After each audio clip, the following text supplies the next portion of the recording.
قلاش۔ روز ٹھیک 6 بجے ایک جہاز میرے گھر کے اوپر سے گزرتا ہے۔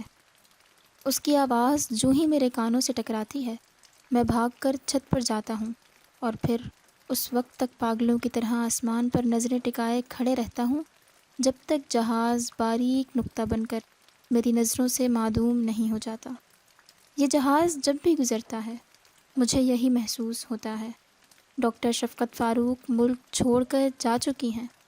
اب سیم زدہ زمینوں پر کوئی کوپل نہیں پھوٹے گی، اب زمین کا تھور کبھی نہیں ٹوٹے گا، اب اس ملک کے باسی کبھی اپنی مٹی کی گندم نہیں کھا سکیں گے، اب یہ ملک کبھی خوراک میں خود کفالت کی منزل نہیں پا سکے گا۔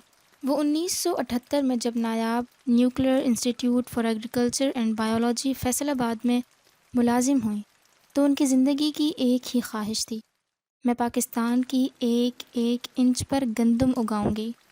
لوگ ان کی باتیں سن کر ہنستے تھے، انہیں ہنسنا بھی چاہیے تھا، کیونکہ ان کے سامنے ایک ایسے محروم اور بنجر ملک کی ایک کمزور تیلا سی لڑکی تھی جو ہمالیہ جتنے اونچے دعوے کر رہی تھی، ایک ایسے ملک کی لڑکی جو ہر سال لاکھوں ڈالر کی گندم درآمد کرتا ہے، جس کی زمینوں پر اگنے والی گندم کی 50 قسمیں میکسیکو سے درآمد بیج کا اعجاز ہیں، اور جس کی 40% زرعی زمین سیم اور تھور کا شکار ہے۔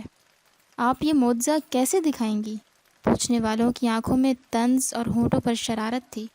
میں سیم اور تھور کی شکار زمینوں پر گندم اگاؤں گی۔ شفقت فاروق کی آواز میں لوہے جیسا عزم اور آنکھوں میں ہیرے جیسی چمک ہوتی تھی۔ سننے والوں کے لیے یہ الفاظ فقرہ کم اور گدگدی زیادہ ہوتے تھے، لہٰذا وہ دیر تک ہنستے رہتے، لیکن وہ تضحیک، نفرت اور طنز کی اس فضا میں ہر دوسرے شخص کے قہقہوں اور جگتوں سے لاتعلق اپنے کام میں منہمک رہیں۔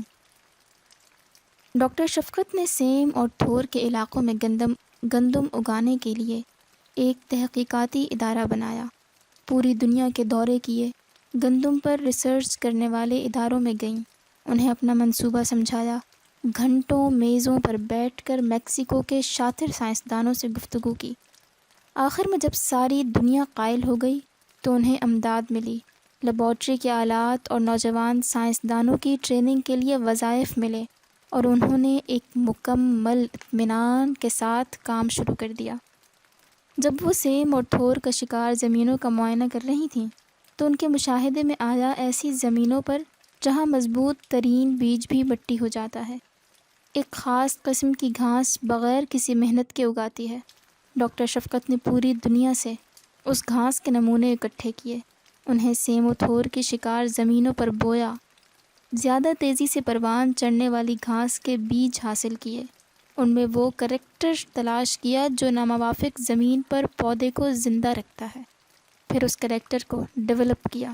جب وہ ایک مخصوص سطح پر پہنچ گیا تو اسے گندم کے پودے میں منتقل کیا، اس کے لیے بیج لیے، انہیں بویا، پھر بیج لیے، انہیں بویا، سٹا آیا، وہ بیج بوتی رہیں، سٹے آتے رہے، گھاس کا کریکٹر گندم کے بطن میں پروان چڑھتا رہا، یہاں تک کہ جب ڈاکٹر شفقت نے یہ بیج سیم زدہ زمین پر پھینکا تو چند ہی روز بعد کوپل نکل آئی۔ اس وقت ان کی خوشی کا کوئی ٹھکانہ نہ رہا، وہ بچوں کی طرح تالیاں پیٹتیں اور پاگلوں کی طرح قہقہے لگا رہی تھیں۔ پھر اس وقت نایاب کے ابو جہلوں نے انگلیاں دانتوں میں دبا لیں۔ ڈاکٹر شفقت کا تجربہ کامیاب ہو گیا۔ سیم اور تھور کی شکار زمین پر اگنے والی گندم نے عام زرخیز زمین سے زیادہ پیداواری دی، جبکہ اس کو کھاد، پانی اور دوسرے لوازمات کی ضرورت بھی نہیں پڑی۔ اپنی دریافت ثابت کرنے کے لیے ڈاکٹر شفقت نے بیجوں کی کھیپ پوری دنیا میں بھجوائی، میکسیکو، برطانیہ، مراکش، ایران، عراق، اسپین اور افغانستان کے علاقوں قندھار، ہرات اور جلال آباد میں یہ بیج بو کر دیکھا گیا۔ ہر جگہ اس نے 100% نتائج دیے، ہر ملک کے سیم زدہ علاقوں نے یہ بیج قبول کر لیا۔ ڈاکٹر شفقت کامیاب تو ہو گئیں، لیکن یہ کامیابی ان کی زندگی کے 20 سال کھا گئی۔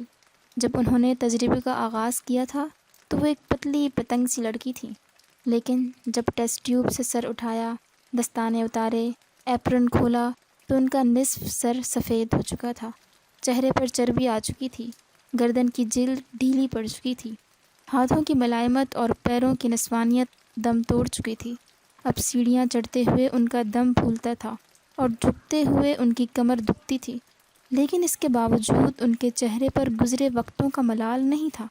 ان کی باتوں میں شکوے اور آنکھوں میں بڑھاپے کی بے چارگی نہیں تھی، اور یہ ہونی بھی نہیں چاہیے تھی کہ وہ ایک کامیاب خاتون تھیں، ایک ایسی کامیاب سائنسدان جس کے چرچے دنیا بھر کے سائنس میگزینوں اور جدید آلات سے مزین لیبارٹریوں میں ہوتے تھے۔ اور اکثر ایسا ہوتا جب ان کا سارا اسٹاف چلا جاتا اور وہ بھوک سے نڈھال ہو جاتی تو گھر جانے سے پہلے وہ لیبارٹری کا چکر ضرور لگاتی، ٹیوبوں میں لگے پودے دیکھتی، ٹرے میں سجی کوپلوں پر انگلیاں پھیرتی اور فریزر میں جمی زندگی سے حرارت لیتی اور سوچتی چند ہی دنوں کی تو بات ہے، یہ بیج اس لیبارٹری سے نکلے گا اور پاکستان کے سارے سیم زدہ علاقوں میں ہریالی آ جائے گی، پاکستان آزاد ہو جائے گا۔ پھر گندم کی درآمد پر لاکھوں ڈالر ضائع نہیں ہوں گے، بڑی طاقتیں ہمیں بلیک میل نہیں کر سکیں گی۔ لیکن یہ خواب تھا اور خواب ہی رہا۔ آنے والے دنوں میں 2 حادثے ہوئے۔ نایاب کی انتظامیہ بدل گئی، نیا ڈائریکٹر جنرل آ گیا، ایگریکلچر کے بجائے فوڈ سائنسز کا بندہ ان کا افسر بن گیا، اور افسر بھی وہ جسے پرانی نوکری سے کرپشن کے الزامات میں ٹرانسفر کیا گیا تھا۔ دوسرا حادثہ پنجاب کی سیاسی قیادت تھی، جس نے اپنے ایک دوست سائنسدان کو نوازنے کا فیصلہ کر رکھا تھا۔ حکم آیا دوست کو ڈائریکٹر لگا دیا جائے۔ نایاب کی انتظامیہ نے سوچا ڈائریکٹر کیسے بنایا جائے۔ دوست نے جواب دیا ایک نیا سینٹر بنایا جائے جہاں اسے ڈائریکٹر لگا دیا جائے۔ چنانچہ اسے ڈائریکٹر بنانے کے لیے کاٹن سینٹر بنایا گیا۔ اب ایک نیا مسئلہ کھڑا ہو گیا۔ نئے ڈائریکٹر کے لیے اسٹاف کی ضرورت تھی، لیبارٹری، آلات اور فریجوں کی ضرورت تھی۔ چنانچہ ایک روز نیا آرڈر آیا اور ڈاکٹر شفقت کو نیب جی ٹرانسفر کر دیا گیا۔ ان کے سارے لفافے فریجوں سے نکال کر کوڑے دانوں میں پھینک دیے گئے، سارے ٹرے، ساری ٹیوبیں خالی کر دی گئیں، سارے آلات کاٹن سینٹر کے ڈائریکٹر کے حوالے کر دیے گئے اور سارا اسٹاف مختلف شعبوں میں تقسیم کر دیا گیا۔ اس روز ڈاکٹر شفقت پھوٹ پھوٹ کر روئیں، بالکل ان ماؤں کی طرح جو اپنے جوان بچوں کے مرگ پر روتی ہیں، یا اس چڑیا کی طرح جو اپنا بچہ گھونسلے سے گرنے پر گریہ زاری کرتی ہے۔ اس واقعے کو پورا سال گزر چکا ہے۔ ڈاکٹر شفقت کے پاس اب کوئی کام نہیں، بس ہر ماہ انہیں تنخواہ مل جاتی ہے، لیکن وہ اس بے چینی کا کیا کریں جو 20 برس تک مسلسل 18 گھنٹے کام کرنے سے ان کی ہڈیوں کا حصہ بن چکی ہے، جو انہیں 10 منٹ تک فارغ نہیں بیٹھنے دیتی۔ اس 1 سال میں وہ مزید 20 برس بوڑھی ہو گئیں۔ انہیں باہر کی دنیا بلا رہی ہے، میکسیکو کے تحقیقاتی ادارے، فلپائن کی زرعی یونیورسٹیاں، لندن اور اسپین کے انسٹیٹیوٹ، پوری دنیا ان کے لیے کھلی ہے، ایسی دنیا جہاں کام کرنے والے شخص اور ٹیلنٹ کی قدر ہے۔ وہ خود بھی پاگل پن سے بچنے کے لیے ملک سے فرار ہونا چاہتی ہیں، شاید اب تک ہو بھی چکی ہوں۔ میں ڈاکٹر شفقت فاروق سے کبھی نہیں ملا، میں ان سے ملنا بھی نہیں چاہتا۔ اس قسم کے لوگوں سے ملاقات مجھے باغی کر دیتی ہے، میرے معدے کی تیزابیت بڑھ جاتی ہے، میرے ذہنی خلجان میں اضافہ ہو جاتا ہے۔ ہاں، البتہ میرے ایک دوست نے طویل عرصے تک ڈاکٹر شفقت کے ساتھ کام کیا۔ جب وہ مجھے یہ کہانی سنا رہا تھا تو میں سوچ رہا تھا کہ ملک سے محبت کرنے والے باصلاحیت لوگوں کے بغیر بھی کوئی ملک خود انحصاری کے راستے پر چل سکتا ہے۔